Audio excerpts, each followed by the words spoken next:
ನಮಸ್ಕಾರ friends. SST scholarship 25-26 ಯಾವಾಗ ಜಮಾ ಆಗ್ತಾವ ಅಂತ ಕೇಳ್ತಾ ಇದ್ರು.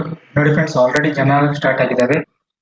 ಹೌದು ಫ್ರೆಂಡ್ಸ್, ಬೇಗ ಅಪ್ಲೈ ಮಾಡಿದ್ರು ಆಲ್ರೆಡಿ ಜಮಾ ಆಗಕ್ಕೆ ಸ್ಟಾರ್ಟ್ ಆಗಿದೆ. ಮತ್ತೆ ಲೇಟ್ ಮಾಡಿ ಯಾರೆಲ್ಲ ಅಪ್ಲೈ ಮಾಡಿರ್ತಾರೆ ಅವ್ರಿಗೆ ಸ್ವಲ್ಪ ಟೈಮ್ ತಗೊಳುತ್ತೆ, ಡಿಲೇ ಆಗುತ್ತೆ. ಆಲ್ರೆಡಿ ಅವ್ರಿಗೆ ಜಮಾ ಆಗಕ್ಕೆ ಸ್ಟಾರ್ಟ್ ಆಗಿದ್ದಾವೆ. ಇನ್ನು ನೆಕ್ಸ್ಟ್ ಕಮಿಂಗ್ ಡೇಸ್ ಅಲ್ಲಿ ಅವ್ರಿಗೂ ಜಮಾ ಆಗ್ತವೆ. ಮತ್ತೆ ಯಾವ ರೀತಿ ಜಮಾ ಆಗ್ತಾವ ಅಂತಂದ್ರೆ ಡಿಸ್ಟ್ರಿಕ್ಟ್ ವೈಸ್ ಜಮಾ ಆಗ್ತವೆ. ಮತ್ತೆ ಇನ್ನೊಂದು ಯಾವ ರೀತಿ ಜಮಾ ಆಗ್ತಾವ ಅಂದ್ರೆ ಕೋರ್ಸ್ ವೈಸ್ ಜಮಾ ಆಗ್ತವೆ. ಯೂಶುವಲಿ ನೋಡ್ರಿ ಇಂಜಿನಿಯರಿಂಗ್ ಸ್ಟೂಡೆಂಟ್ಸ್ ಮತ್ತು ಡೇಟ್ ಮಾಡಿನೇ ಜಮಾ ಆಗ್ತವೆ. ಸೊ ಯಾರು ವರಿ ಮಾಡ್ಕೊಳಕ್ ಹೋಗ್ಬೇಡ್ರಿ, ಅವ್ರಿಗೂ ಜಮಾ ಆಗ್ತವೆ. ಯಾರೆಲ್ಲ ಬೇಗ ಅಪ್ಲೈ ಮಾಡಿರ್ತಾರೆ ಅವ್ರಿಗೆ ಚೆಕ್ ಮಾಡ್ಕೊಡ್ರಿ, ಅವ್ರದ್ದು ಎಲ್ಲ ಜಮಾ ಆಗಿದಾವೆ ಆಲ್ರೆಡಿ.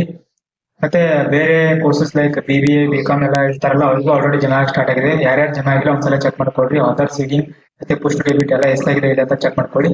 ನೋಡಿ ಫ್ರೆಂಡ್ಸ್, ಇಲ್ಲಿ ಇಂಜಿನಿಯರಿಂಗ್ ಸ್ಟೂಡೆಂಟ್ಸ್ ನೋಡಿ ಫಸ್ಟ್ ಲೆವೆಲ್ SS ಅಂತ ಬಂದಿದೆ, ಅಪ್ರೂವ್ ಆಗಿದೆ. ಸೆಕೆಂಡ್ ಲೆವೆಲ್ ನೋಡ್ರಿ ಹಾಸ್ಟೆಲ್ ಎಸ್ ಅಂತ ಬಂದಿದೆ. ಮತ್ತೆ ಫುಡ್ ಅಂಡ್ ಅಕಾಮಿಡೇಷನ್ ಎಸ್ ಅಂತ ಬಂದಿದೆ, ಅಪ್ರೂವ್ ಆಗಿದೆ. 18,000 ಮತ್ತೆ 15,000 ಅವ್ರದ್ದು ಅಪ್ರೂವ್ ಆಗಿದೆ. ಮತ್ತೆ ಥರ್ಡ್ ಲೆವೆಲ್ ನೋಡ್ರಿ ಎಸ್ ಆಗಿದೆ, ಪೋಸ್ಟ್ ಡೆಬಿಟ್ ಎಸ್ ಆಗಿದೆ 18,000. ಮತ್ತೆ ಫೋರ್ತ್ ಲೆವೆಲ್ ಅಲ್ಲಿ ನೋಡ್ರಿ ಎಸ್ ಅಂತ ಪೋಸ್ಟ್ ಡೆಬಿಟ್ ಎಸ್ ಅಂತ ಬಂದಿದೆ 15,000 ಮತ್ತೆ 18,000 ಎಲ್ಲಾನು ಜಮಾ ಆಗಿದೆ ಫ್ರೆಂಡ್ಸ್. ನೋಡಿ ಯಾರೆಲ್ಲ ಇನ್ನು ಬಂದಿಲ್ಲ ಅವ್ರು ಕಮೆಂಟ್ ಮಾಡ್ರಿ, ಅವ್ರಿಗೂ ಜಮಾ ಆಗುತ್ತೆ.